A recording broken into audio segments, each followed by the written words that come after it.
রান্না হবে পালং শাক ভাজা। পরিমাণ মতন তেল দিলাম, সব রকম সবজি দিয়ে পালং শাকটা ভাজা হবে। প্রথমে শুকনো লঙ্কা দিলাম, কালো জিরে দিলাম, এবার সবজিগুলো দেব। সবজির মধ্যে আলু, বেগুন, সিম, গাজর, মটরশুঁটি।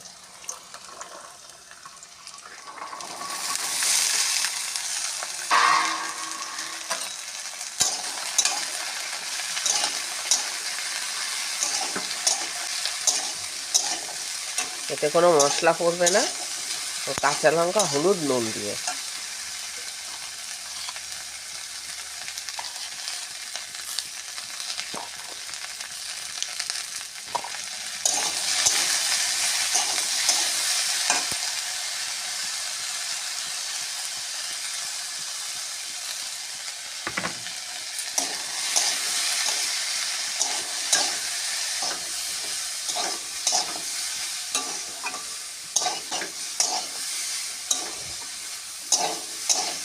এবার পালং শাকটা দিয়ে দিলাম।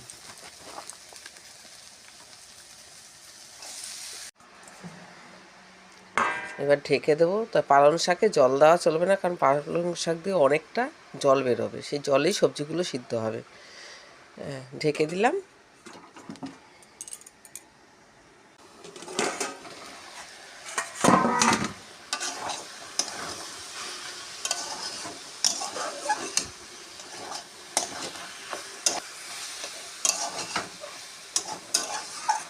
পালং শাক ভাজাটা হয়ে এসেছে, এবার পরিমাণ মতন চিনি দেব।